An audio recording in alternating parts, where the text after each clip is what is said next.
Access to COVID-19 vaccines came under the spotlight Thursday at the UN General Assembly, as leaders from Africa sounded the alarm on vaccine shortages in the region and called for equitable access to the life-saving shots.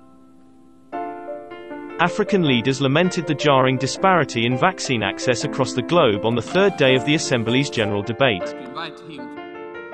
Statistics from the African Center for Disease Control and Prevention show that only 4.06% of the population in Africa has been fully immunized against COVID-19. Unfortunately, the global rollout of the vaccines has not been impervious to the scourges of inequality. Vaccine apartheid has resulted in significant disparities in terms of vaccine rollout and availability, with many people in developing countries left out.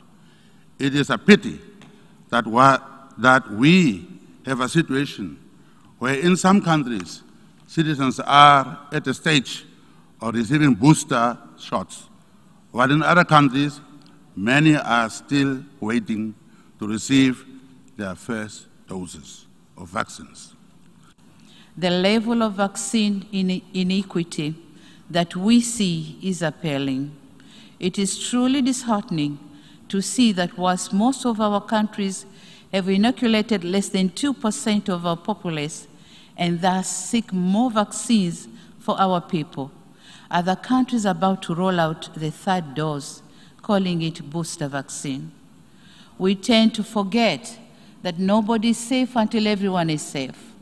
It is indispensable that countries with surplus COVID vaccine doses share them with other countries. It was through multilateral solidarity, support and cooperation between member states that countries in need were able to access medical equipment and supplies. In dealing with COVID-19 pandemic, it is generally agreed that vaccines are the greatest defense that humanity has against the ravages of this pandemic. It is therefore a great concern that the global community has not sustained the principles of solidarity and cooperation in securing equitable access to COVID-19 vaccines.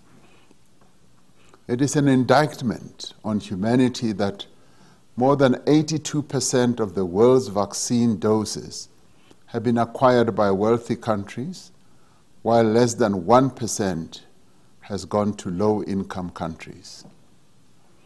We urge all member states to support the proposal for a temporary waiver of certain provisions of the Agreement on Trade-Related Aspects of Intellectual Property Rights to allow more countries, particularly low and middle income countries, to produce COVID-19 vaccines.